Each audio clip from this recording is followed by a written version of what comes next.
everybody? It's Kyle Tolzman, and you're listening to the Against All Average podcast, episode number 6, the show where business owners and entrepreneurs come to learn the skills and mindset to lead exceptional lives. Today, I'm joined by the one and only Jake, the Snickety Snake Sperley. How you doing, Jake? I'm doing good, Kyle. How are you doing, man? I'm good. This is our second episode of the day, episode number 6. We've got episode number 7 firing on Monday. I'm excited for our launch on June 1st. This episode will not be part of the launch, but we're going to launch 3 episodes at once on June 1st. And from all the interviews that we're doing and the quick hitters that we're doing, I'm through the moon to be able to do something where it's completely selfless. We're just trying to give business owners and entrepreneurs as much value as we possibly can. You and I run other businesses. We have other jobs, and it's just a really cool side project that we're working on. We are on an absolute tear right now, ripping through great stories, bringing on great guests, and we have an absolutely amazing speaker on this one today. Don't want to reveal it just yet. Come on, I got to build up some suspense here. There but we go. Every episode, straight gold. I love it. Hey, you know how we open up with a dad joke or something like that? I kind of want to switch it up a little bit, Kyle. You want to switch it up from dad jokes? Dad jokes are the best. Dude, no. Okay. So, lately we've been filming these podcasts and I've been wearing my hat backwards, right? Yeah. So I was on the sales call with a customer that is a real big customer for us. He's like CEO, some big chamber of commerce. And, I'm on the Zoom meeting. Hey, what's up, man? And my hat's backward. He stops, and it was super awkward. Those pauses that are 10 seconds, they feel like an hour. He looks at me. This is the beginning of the call. He's like, "Do you always wear your hat backwards when you're talking to potential customers?" And I pause for another awkward 10, 15 seconds. I'm like, "Oh, this is real weird." And I'm like, "Look, dude, it's been day 120 without a haircut. Do you really want to see this meme?" And after that, I was like, there's no way this guy's going to go with my solution. I'm done. And it's another awkward, 10-second, takes a pause. He looks back at me. He's like, "No, I respect that." And just continued on. It was the most scary, funny thing. And at the end, we just both started laughing about it. So great story to kick it off. I think whatever you do, you just have to own it, right? Either way. Confidence is key. Before we get going on with our interview, I'd like to thank our sponsor. When you need all things digital looking their best, call our friends at FAEM Pro Services. Our friends will give you the above all average treatment with an awesome new website, custom graphics, social media management, and a full line of printing services. FAEM, that's FAEM, the trusted partner of the Against All Average podcast. All right, in this week's episode, we have someone who has dedicated his life to keeping kids active. I personally witnessed him bring the magic of play to get kids to communicate better, have more confidence, respect one another, and stay healthy.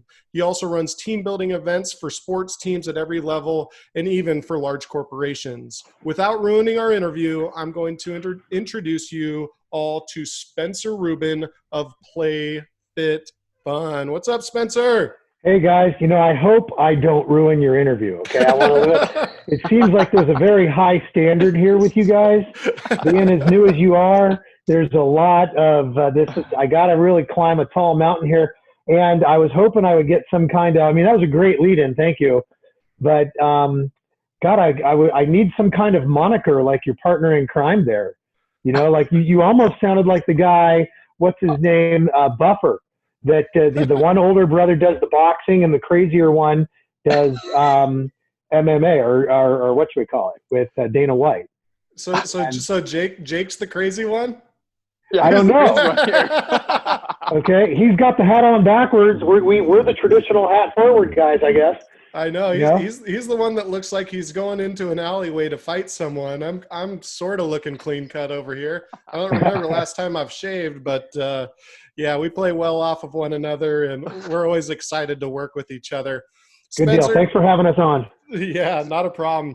Spencer, can you talk a little bit about your earliest memories and kind of how you grew up, what family life looked like, what school looked like, and just give the listeners and viewers something to know you by. Yeah, I feel kind of lucky to be. I'm going to turn 51 in about 2 weeks, and I feel really lucky to be part of Generation X. I'm not one of those people that says, "Hey, Boomer." I actually think that's kind of lame. It's funny, but it's kind of lame. I have no problem with Gen Y or millennials. Every generation brings something awesome to the table, and it's easy for us to pick each other apart. But I love my generation because we grew up in a time where things were fairly more simple. And we're also young enough and, generally speaking, nimble enough to adapt to today's world of social media and technology and all the cool, different changes that are acceptable now.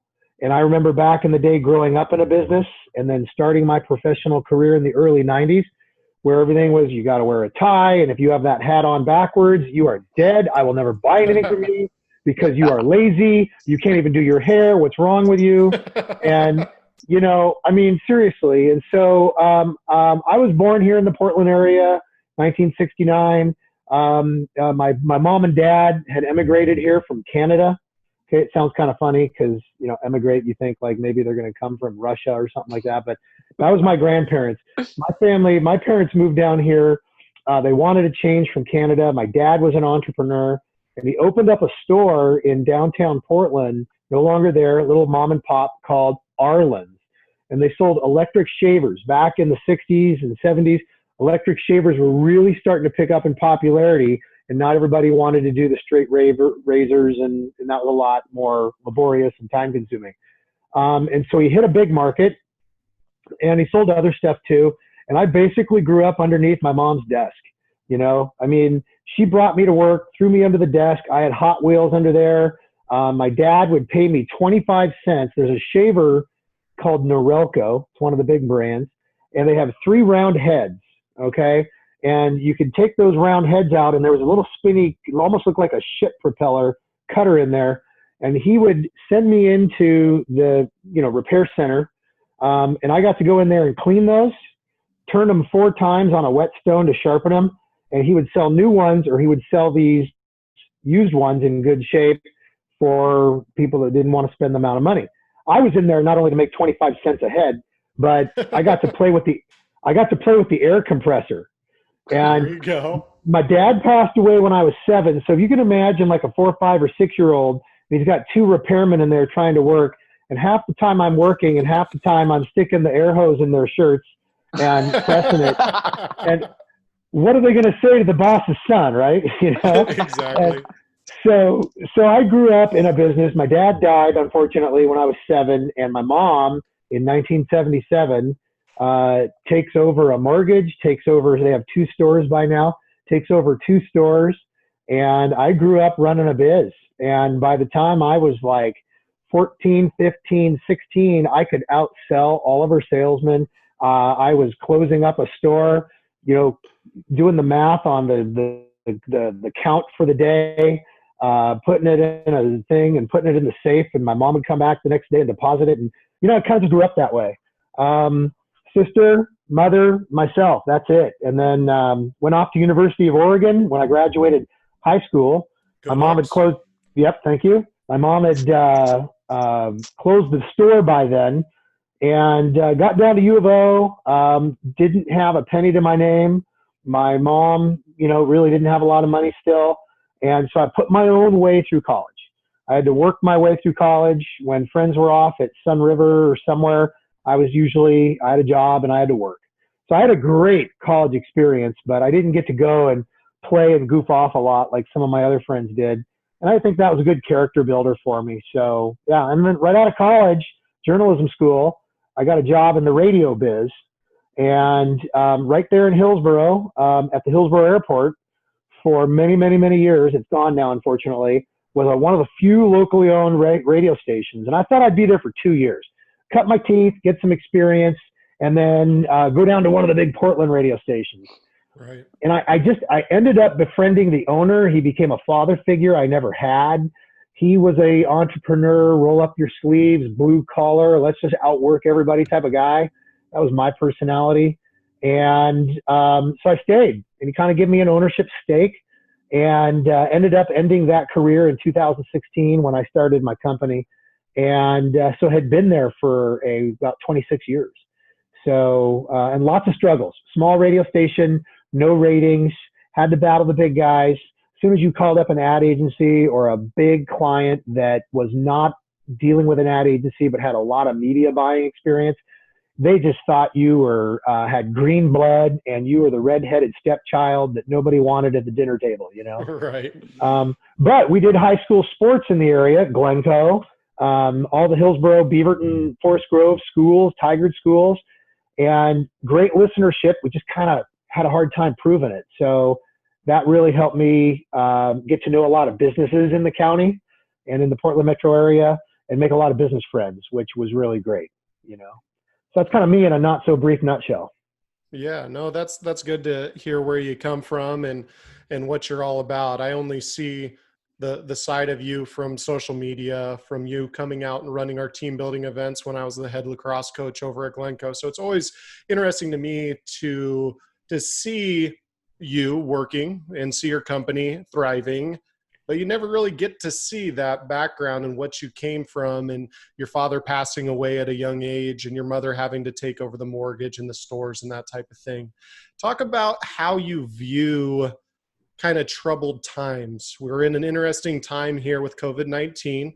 You had a very troubling time when your father passed away at a young age. How do you approach tough decisions and tough situations in order to turn them into a success? You know, when times are great, you know, it's gravy and it's a lot of fun. You know, it also hides problems, you know, so you can sit there when times are great. I remember back in the last recession, the terrible one in 07, 8, 9. And I knew a lot of people in the mortgage industry, and they disappeared pretty quickly because they were riding a wave. It was almost like those old Play-Doh machines when we were kids. You put a bunch of Play-Doh in something and squeeze the thing down and it would come out of every pore. And so they had businesses and homeowners and real estate agents and stuff. You know, it was great, but it also allowed a lot of not as talented or hardworking folks to thrive. And I don't mean to say anything negative or anything like that, but when the hard times hit, a lot of those people disappeared.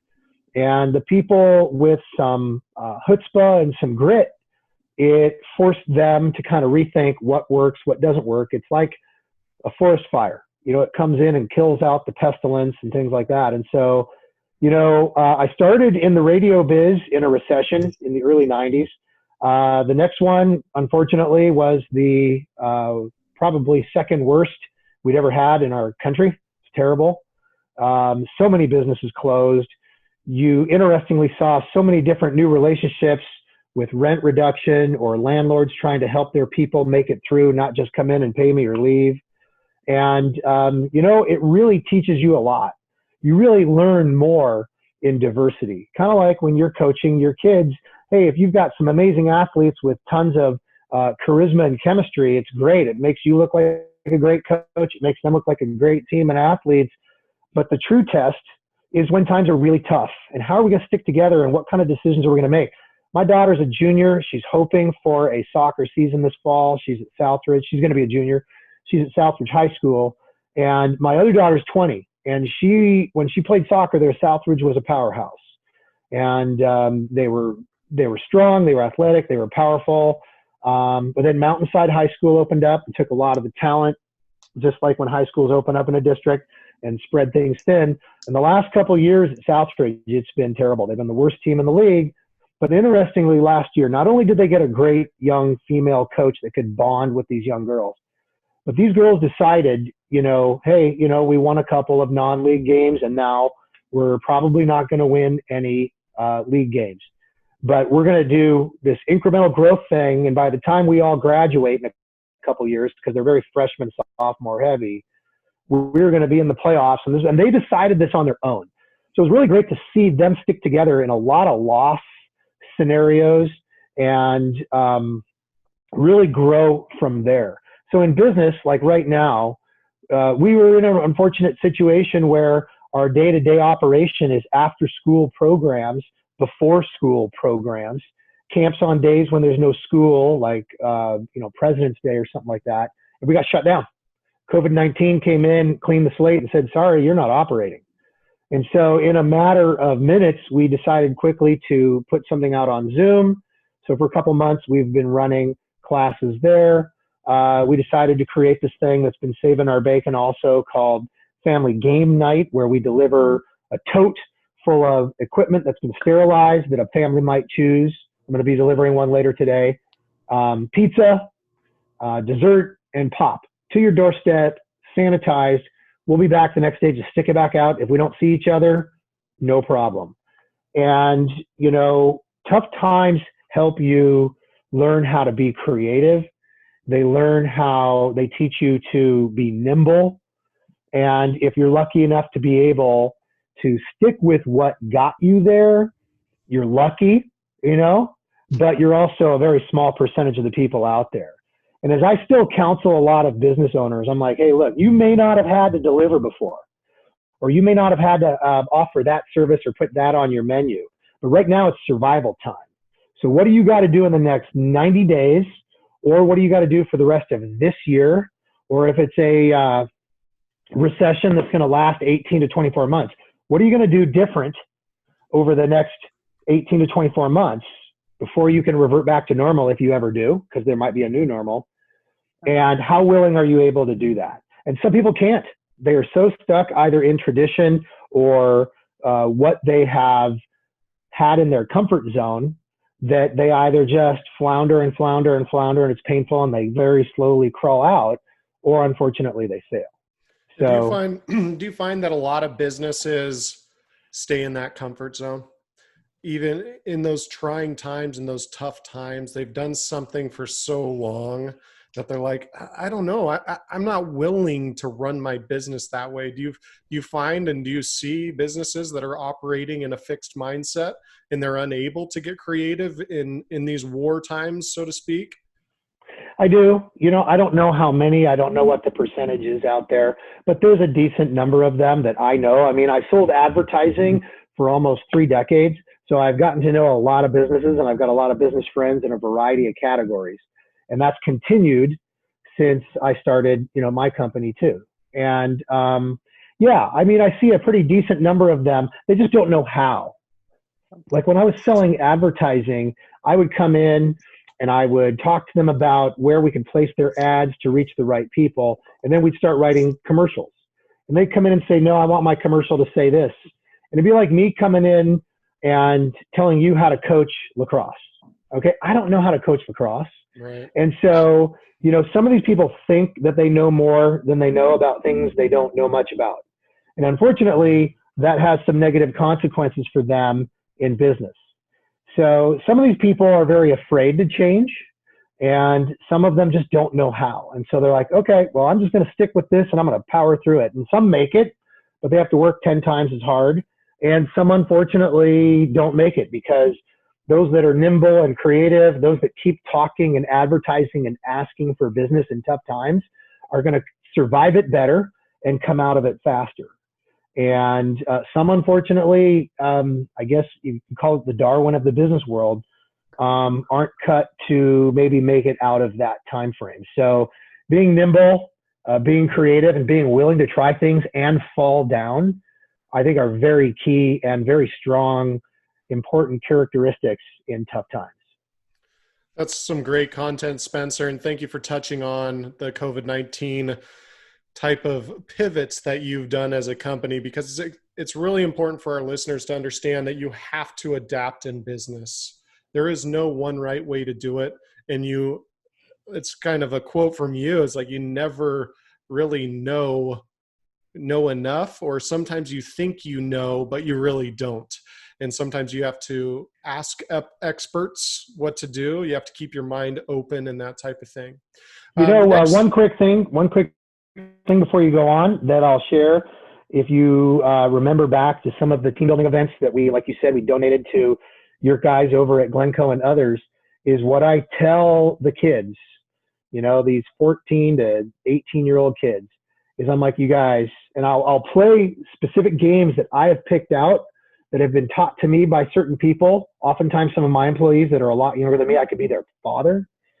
And Right. we get into this mode where you're a senior, you're a 4-year starter. What do I need to learn from you? And I remind these guys or girls every event, you're never too good, too experienced, or too old to learn something new. And if you've got friends in business or friendly competitors in your industry, you got to be watching what they're doing, and you got to pick up the phone or email or something like that and say, what am I doing wrong? And Right. throw ego out the door, because it's about survival now, and just say, I threw ego out the door a long time ago. When I make mistakes in business, I love it when my friends point it out, because I'm not going to get better if I keep making that same mistake. So anyway. Yeah, that's extremely valuable as far as just being open to that coaching. We're doing this new podcast and we're listening to our old episodes. I say I say I say ah. Sometimes I take a deep breath like this, and you can hear it on the mic.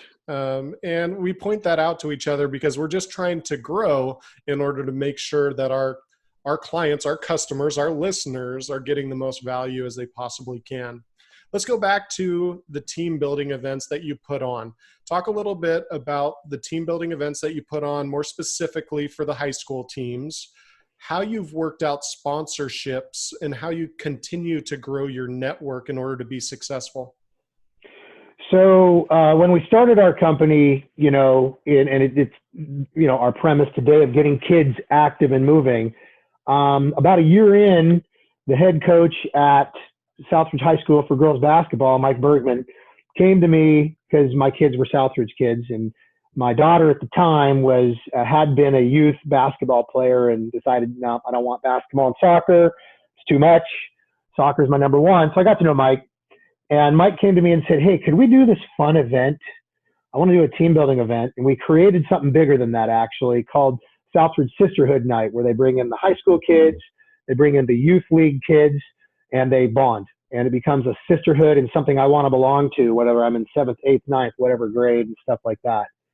And I did it for him for free. It was a gift for someone who had done some nice things for my daughter. And at that point in time, I decided, and this is new in the existence of Play.Fit.Fun, mind you, I said, okay, this is going to be one of our give backs. Special needs kids, low income kids, high school team building events are always going to be 3 areas where we give back to the community. And so, like I said, we donate about 70 team building events per year to mostly high school athletic teams, but oftentimes activities and leadership classes and stuff like that.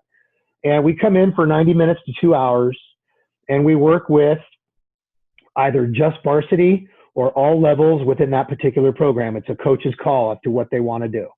And it's an opportunity for them away from their sport, away from their coaches, to have some positive adult engagement. A lot of the same words with leadership and bonding and respect and class and responsibility and all that kind of stuff to come from another adult, because coaches have a tendency to be like a parent, and a lot of their words sometimes become invisible, to the kids. They hear it again. Okay, coach. Yeah, we got it. And so when we can come in and have an impact on them, and just have them to have one more opportunity to bond, get to know each other more, break away barriers, have that freshman that made varsity that's kind of an outsider become a little bit more accepted by the upperclassmen, and just help them thrive. I don't care about the scoreboard. If it makes them win more, great. I'm thinking more of what kind of more of a positive experience can I have with this lacrosse or that soccer or that football, because it's going to have a big impact on them as they mature and grow and hopefully become better employees, better coworkers, better spouses, better friends, better managers, et cetera. So I think I kind of got off topic a little bit, and I know there's another aspect to the question, so remind me, but that's kind of what we do with the high school team building. Yeah, so the high school team building and all these team building events, you're able to give back, and you've also found a way to run it in your business by getting some sponsorships, and some local companies are sponsoring those events. Yeah. So talk a little bit about your overall kind of view of how networking has helped you and how these sponsorships help to run the team building events for your lower income families, your special needs students, and also your high school teams? Well, networking is paramount. You know, the more friends you have, the more business associates you have, the more believers in what you're doing is going to help you in any time, whether it's prosperous or whether it's lean times. And I had the benefit, of course, going into this, having sold advertising for 26 years. And a lot of that advertising was in community-based programming and events. So one minute we're doing high school football or basketball or something like that, and people want to be a part of something positive in the community. Another time we would put on these giant Easter egg hunts at the Washington County Fairgrounds, free to the public, and we would need to go out and get some of our business sponsors to help us do this type of thing. Keep it social, keep this a great community to live in, and things like that. So when I started Play.Fit.Fun, I had a very natural base of people to go to saying, hey, this is what we're doing, and this is how we're going to be impacting lives. We can't do it without help from someone like yourself.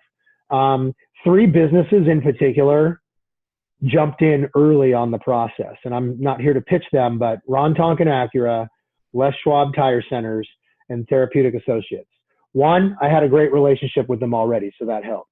But 2, they saw what we were doing, and they all know from a various amount of experience in their own lives what physical activity does to bond people, to help them build confidence, to be physically fit, to suppress negative feelings, all the great things from moving your body. And they're like, we want in. What do you need? How can we help you? And they've been a big part of what we've been doing from day one. So networking, whether you as a business owner, whatever works for your schedule, Rotary Club, okay? Some are better than others. I've been a Rotarian before. Chambers of Commerce, again, some are better than others. Some are more organized than others. But any opportunity to meet other business owners, to be a part of a brotherhood or sisterhood, not for just selfish purposes, but, you know, I like to know more about your business. How can I help you? Because when you need help, you know, and they're willing to step up and help, from advice to time to something physical. Hey, you can use my warehouse, to sponsoring you.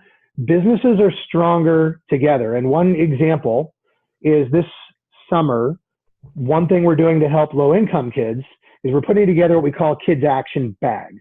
So COVID-19, people being laid off, financial stresses have been particularly hard on low-income families. And there actually is a very significant number of low-income and homeless families in the Beaverton-Hillsboro communities, more than people probably know. And so we want to take around to low-income families a bag with a jump rope, a frisbee, a basketball, a wall ball, and something else in there. Because if that gets them out of their house to go down to the park or hit it against the garage door or whatever, 1, it gets them off their duff and they're not just videoing all day long or something like that. And 2, they're moving their body, and we know lots of benefits that come from that. And if they go out and they meet somebody, hey, do you want to, you know, or their friends or something like that, now they're being social. And as we can see with quarantine fatigue, human beings are going like this now, being stuck inside. We like to be social, and that's healthy and things like that. So one of my Hillsboro business friends, Award Specialties, heard what we were doing. I had reached out to her to say, hey, do you have any sporting goods suppliers that might want to donate products? It's a lean time to be asking for these things. So no, we couldn't find anybody.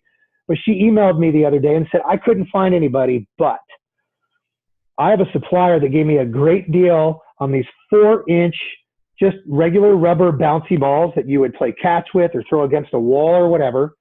And she says, I could put my logo and your logo on it. I'll buy them. And I'll get you 150 of these things. Would you like those to put in your bags for these kids? And I'm like, yeah, thank you. I love you. You're great. And she's a very special, wonderful person anyway. And so networking and building business friends and doing it religiously, not just once in a while showing up to a meeting or whatever, I think is a very significant responsibility of any business owner that wants to thrive, because you can't just turn on your lights and hope for the best all the time. You have to have people in your camp that have your back and want to help you, support your business, and it's a better way to survive, if you ask me. Yeah, absolutely. I mean, you kind of touched base on earlier of people. Sometimes people just don't know the next step. They don't know where to turn to. You know, maybe they don't have the relationships yet. And from my understanding, you run a business that is all over the place, and you have an event going on at location A, another event at location B, doing these drop-offs. The business is always moving. It's not always in one location. And I know for some new startups and business owners, a very scary thing is scaling and growing. And how do you manage these things? I guess for you, could you touch base on how do you embrace the challenge, and what's your management strategy for a business that's always moving around and it's not constant in so many different places at one time? Yeah, my wife, when people ask how we do it, we have so much coming at us at once. My wife looks at him and rolls her eyes and says, I don't know how he does it. And I don't know how I do it either, guys. Okay. To be honest with you, I have a personality that can multitask. I have a personality that can absorb and accept the mistakes I make. And I'm human, and I accept the fact that I make mistakes every day. I am an organized business person, so please don't take my prior comment to think like we're just kind of wheeling and dealing over here. But I think I got lucky being in kind of a gypsy business of radio promotions and sales, because one minute we were promoting and selling air show sponsorships, and one minute it was the county fair, one minute it was high school football, all of which had different customers, worked at different speeds, and I'm able to compartmentalize that. Okay. And so that helped me, I think when I started Play.Fit.Fun, look at, okay, our overall umbrella is getting people active and moving. So we've got our before and after school programs. We've got our corporate sponsors. We've got free to the community events we do over the summer, like the Girls Power Summit, the Kids Olympiad, free community activities that we produce where kids can come and play and be together, get shirts and water bottles and cool stuff, and be empowered, and then hopefully absorb some of that and say, God, physical activity is actually kind of fun. I want to build this into my life or whatever. And so I can manage all those things there. And, business owners, if they don't have a lot of business experience with planning and budgeting and forecasting, they better find a coach ASAP, because they're going to be in hot water. Now, I had a coach early on. The owner of the radio station turned the reins over to me for a while before I decided it wasn't for me, and we kind of had a splitting up of our partnership, unfortunately. But I watched him for years, and then when he turned it over to me, there was a lot of teaching and things like that. So I was very, very lucky, and I also had a lot of business friends. So I didn't actually go out and hire a business coach, because those are 50-50 whether you're getting a good one or not. Some of them have never even run a business. They just know how to sound good. Okay? Seriously. Some of them, you just want to run for the hills, because they'll run you into the ground. All right? And they may not even have a lot of marketing experience. So they could be giving you absolutely horrible advice. Okay? So I had a lot of other business people that I wasn't afraid to knock on their door. Some of them were advertisers of mine that became friends. And I'd be like, hey, would you look at my P&L? Okay? Because, here's where I think I'm doing it right, and here's where I can't figure out what I'm doing wrong. And some of these people, kind of like when you have a friend shop your business, whether it's on your website or in your restaurant or whatever, and they spot the cobwebs over there or the dirty nature of your bathroom, and they're like, why would you let your customers in there, pal? And you see this stuff every day, and it becomes invisible to you. So a long time ago, there's a wonderful ad guy and business guy in the world that I kind of fell in love with.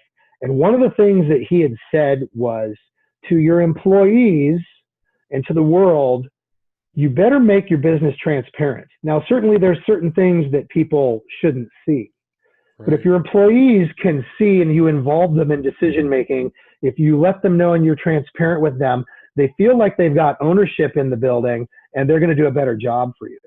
If your customers can see all the inner workings, again, there's certain things they may not need to know, and they feel like, hey, that's my place. I own that. My kids belong to Play.Fit.Fun. That's our place where there's ownership in there. You've got more loyalty. Okay. You've got more connections there and stuff like that. And I like to I got pretty lucky with people there. coaching us. Stop right there for a second and just make sure that our listeners are getting all this. You don't always and only lead your customers.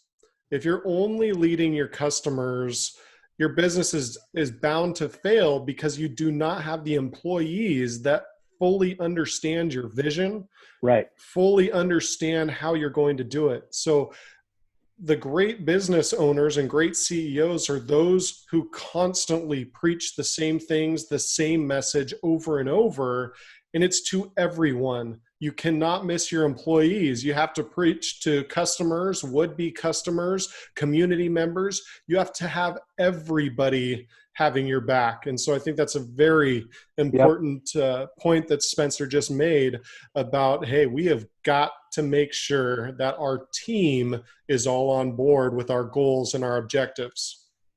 You know, your employees, you have very important people in business. And business owners, it's easy for them to feel and think very naturally that it's on me. This is a reflection of me, which there's truth to that. But you again got to throw your ego out the door if you're going to have a successful business, especially in today's era, especially the way young employees work, okay, and think, because they're different from you in an older generation.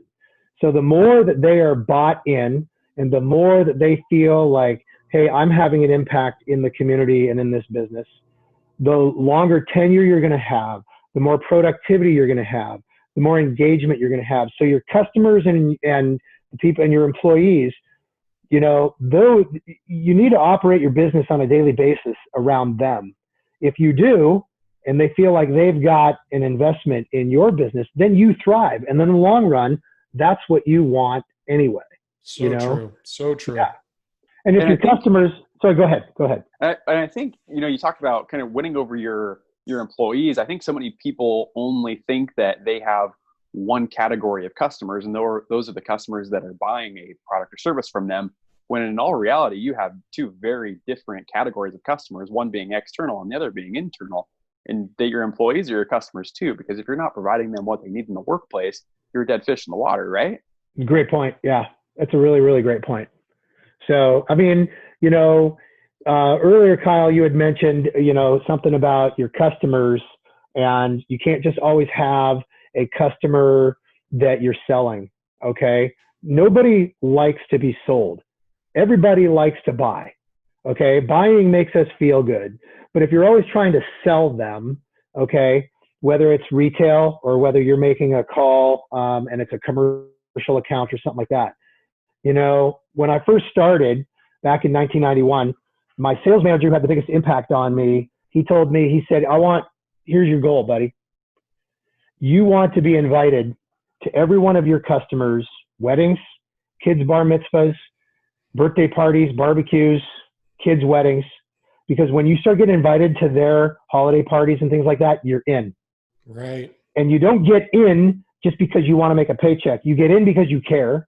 Okay. So if it's the person that walks through the door and you turn around and the greatest thing that ever happened was them walking through the door, they're going to sense that and they're going to want to be there. And we live in a distracted world where employees, it can be all about them. They could be on their phone and you're interrupting. Would you just wait a minute? And now all of a sudden the customer's like, what are we doing here? Right. And when those customers know you care, and this is simple stuff, I know, but it's very easy to forget. And we're so distracted by so much stuff coming at us in today's environment. It's easy to forget the basics that help us really, really thrive. So with your employees and your customers, man, when they know you're in and you go the extra mile, you got them for life. And all your competitors, they're making it easy on you, because most people are not great sales managers. They're not great with engagement. They're not constantly empowering and retraining their employees on fantastic salesmanship or customer service or anything like that. So all those people out there that are floundering is good news for you, because if you can just say, hey, look, guys, we're going to be the happiest place that cares the most. I don't care if we're selling paint or eggs or whatever, but people are going to be happy here, and that'll trump our prices. People won't care if we're the cheapest or the most expensive or whatever, because they like you and they want to do business with you and they want to be here and support us. And that's more paramount than ever. And I find more and more the things that I do, just little things like one of my coaches needed to get a lot of stuff into a trailer and take it to the landfill. He reaches out, hey, can I borrow a trailer? It's like, oh, I don't have one, but I'll find one. I'll hook one up. You get it loaded. I'll take it to the dump for you. And they're like, really? It's like, yeah, I'm just here to help. As a leader of my company, of my community, we're here to help. So if somebody needs help with something, that is the easiest way to build rapport and continue those sales, because the folks that I've built great rapport with, I know every kid by name, their school, what they like, what they dislike, their playing style, what gets under their feathers a little bit. When I fully know and understand a prospective client, a prospective customer, they want me to do well. They're going to want to pay me. You have to get to that point where you're adding so much value in so many different areas besides what you're giving them through your business, that they're like, this is a great person. This is a great family person. They have great values, and we want to keep them afloat even in these hard times. So that point just hits home with me so much. Take care of your employees, take care of your customers, stop thinking about the dollar and start thinking about the value and the help that you can offer them in any aspect of their life. That wins them over, and eventually that converts into dollar signs and keeping your company alive and well. Yeah, the owner of, I don't see him so much anymore, Stephen Stone at Bedmart, never done a lot of business with him, but he's just a great, smart guy. And he's just been around a long time. And we were doing something, and I was talking to him about Play.Fit.Fun, and he was kind of excited for me and the change and all that stuff. And I can't remember what brought up the conversation, but one of the things he told me early on, it was already in my DNA anyway, which was, you don't give to get.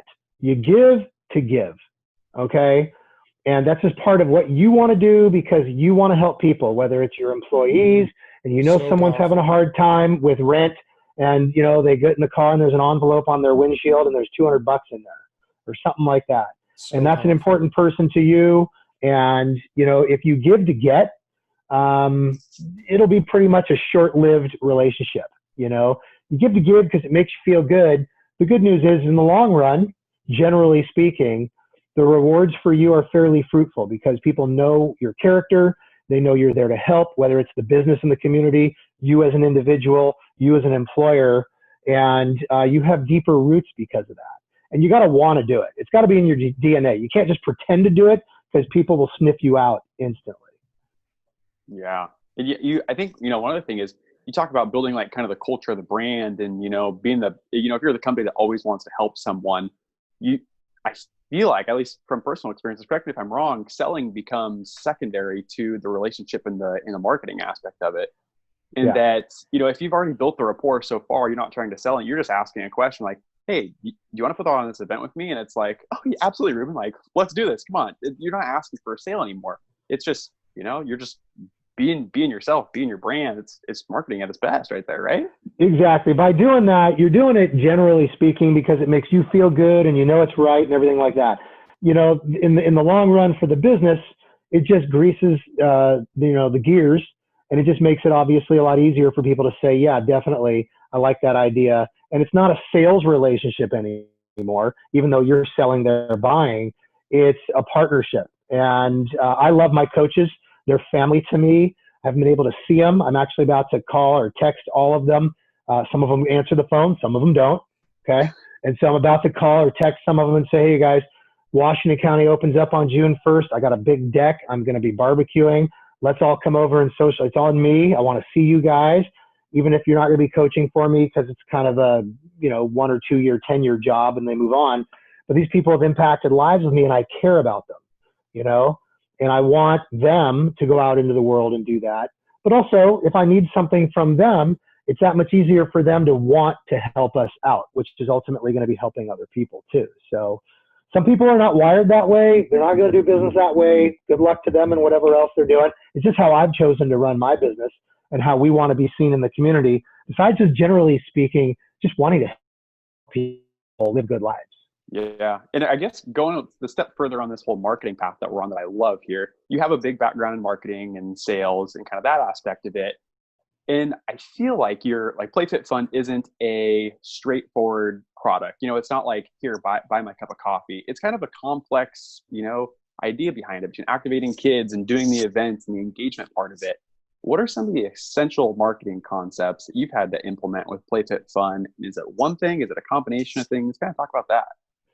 Yeah, we've got a lot of moving parts, and so we have to market ourselves one way universally, and another way very specifically that's very different. Like, for example, some of these people that put on kids festivals and fairs and things, a lot of them try and come in and sell us a booth space at an event.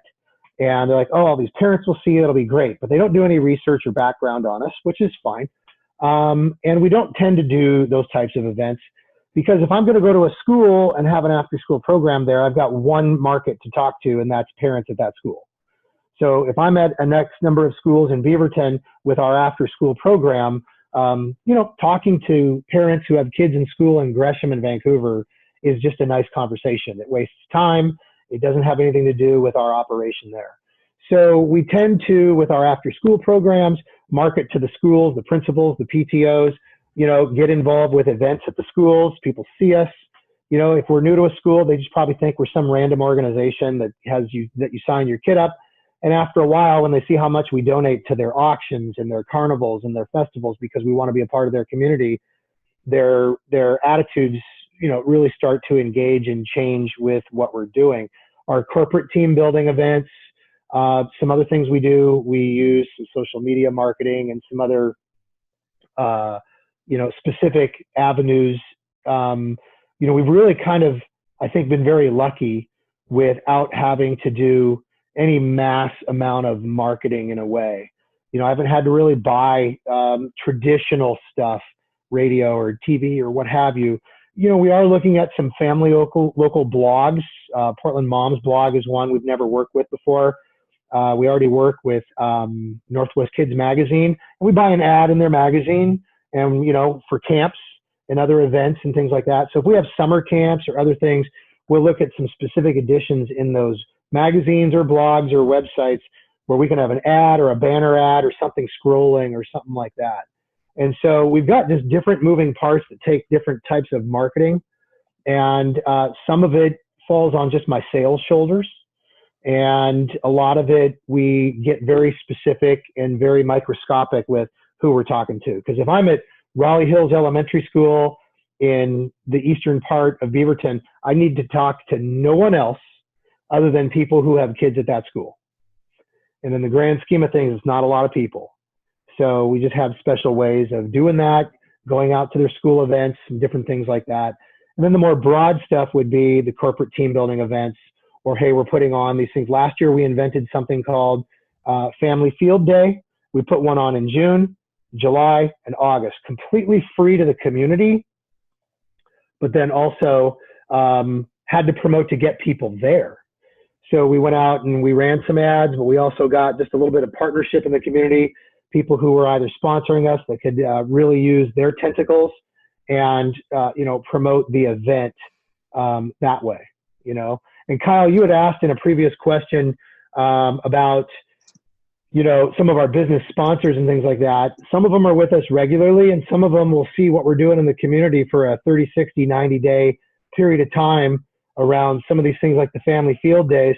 And they'll be like, how can I help you with that? And in turn, we want to promote them to the community, whether it be social media or other avenues, to let people know that Papa John's Pizza or whoever is part of this and doesn't just want to sell you pizza. They care about the health of your kids and so on and so forth. So that's all great information, great content. The one that I picked up on is you just run free events for marketing purposes. Yeah. Yeah, we do. We run free events to be part of what we're doing to get kids active and moving. Literally, the stimulus from the Family Field Day events was, one, we wanted another avenue to get kids active and moving. Two, not this year, but last year on spring break at a resort in Mexico, I was watching a family at a table where mom was trying to engage her two teenagers and dad, and no one would have with it. They were all looking at their phones, all slumped over, and she was really starting to piss them off by saying, hey, what do you want to do tomorrow? You want to go on the dolphin thing? Do you want to do Paris? Shut up, Mom. And Dad was totally engaged, whether it was work or ESPN or whatever. He was more important to him than his wife and his family. And we were 3 other families, and I looked at my wife and I kind of talked to her about Family Field Day. And I said, check it out. And she's looking and she's like, oh, wow, look at that. And, we're not perfect either. There's times where all of us are at the table with our phones too. And I said, that's why I want to do Family Field Day. Not just have an event where parents will sit back, yeah, you have fun, son, or just do this.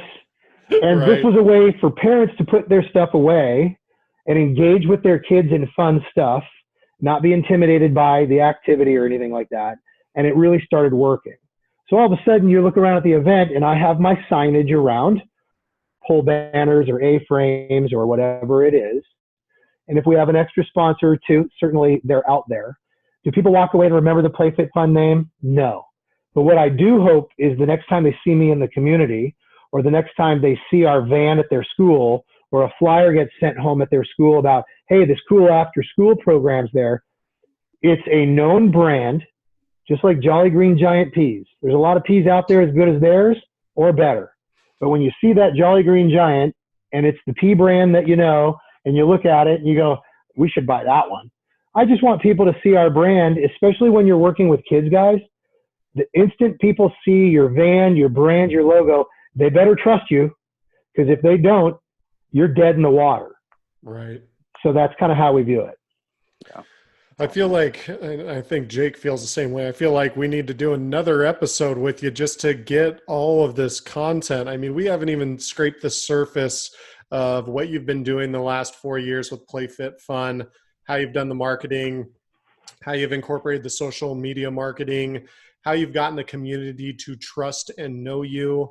There's just so many levels to this, but we're going to cut it off for today. We've got to keep things moving along. I just want to thank you, Spencer, so much for being here. And I think the listeners got a lot of tangible information from you as far as how you run a business the right way and the mindset of how you do things the right way. And that's what I really respect about you, as far as just you do things the right way. If you say that you're going to communicate in a certain way, you do. If you say that you're going to email, you do. And you're hard at work each and every day. I'd like to give you this opportunity just to put a quick plug in for Play.Fit.Fun one more time, and then we'll close out the podcast. And I'd love to have you back another day. Yeah, we'd love to come back and talk about whatever you want to talk about. Folks, Play.Fit.Fun is going to be here for a long time, but we've been hit pretty hard by COVID-19. Our traditional, after school programs have been shut down. We're going into summer mode. All the events that we contract with, like the county fair and the Tiger Festa balloons, are gone. And so we've had to be really creative. So if you're interested in supporting a great company, which we think we are, we have a couple offerings, and I'll just throw it out real quick and then obviously get out of here. But one is our family game nights. We have a lot of summer stuff involved with it now, a lot of escape room stuff. So the family, forget about the world for a night, laugh, eat pizza, have bundt cakes, drink pop, and play games. And it's fun. College age, high school age, younger kids, we have it all. And it's $65 delivered and picked up. So yeah, a little sales work there, I know, but it helps us, and it's really going to help you. Believe it or not, it's very therapeutic, because laughter, forgetting about the lame news stories out there that just impact your soul negatively and stuff like that, to forget about it and feel normal again and laugh is a blast. One other thing, 2 quick things. Corporate team building, we're getting back to where we can be together, and we do those. We also do a Zoom version of corporate team building, which is very effective and impactful and fun and affordable. But if you have kids and you're worried about summer and camps are closed, we've actually created a new concept called Summer Camp in Your Backyard. So you can get 1, 2, 3 families together, and instead of being in a camp where you have to have a 35 square foot bubble around a kid and they can't throw and catch to each other and whatever, we've created an opportunity for you to get 2 or 3 of your closest family friends, do it in one of your family backyards. Myself or one of our coaches will come work 1, 2, 3 days a week for 1, 2, 3 hours while you go for a run, go work out, get work done. If you're a Nike person, your campus is close. You get 3 hours of uninterrupted time no kids tapping you on the shoulder and bugging you saying he touched me or whatever. And we'll send the kids in tired and maybe after a water balloon fight, a little wet. And then you got the rest of the day to go do other stuff. So those 3 areas over the summer, if they sound intriguing to you and will help you, let us know. You can get on our website and contact us, or certainly it would help us too. So sorry for all the plugs, but those are 3 areas that could help us out over the summer as well. Yeah. And how can they find you on the web, Spencer? Play.Fit.Fun.com. Easy as that. Just Play.Fit.Fun.com. All the information's on there about everything we're doing. You can always look on our Facebook page as well. We try and make it super easy to find us, guys. Awesome. Thank you so much, Spencer, for being here on the Against All Average podcast. We've put a lot of thought into these episodes to make sure that all the business owners out there and potential business owners get as much value as possible. And there is a lot of gold dropped in this episode as far as how you run a business the right way. In order to grow the podcast, we need your help. Please subscribe to our podcast on your favorite platform and tell a friend about every episode you find value in. If you liked the episode, please leave us a review on iTunes, Spotify, Google Play, and any other platform of your choice. If you could also subscribe to our YouTube channel, Facebook page, and Instagram, that would be even better. You can find us at Against All Average on all these platforms. Another big shout out to Spencer Rubin of Play.Fit.Fun and also our episode sponsor, FAEM Pro Services. And with that, we thank you for listening to episode 6 of the Against All Average podcast. We'll see you next time.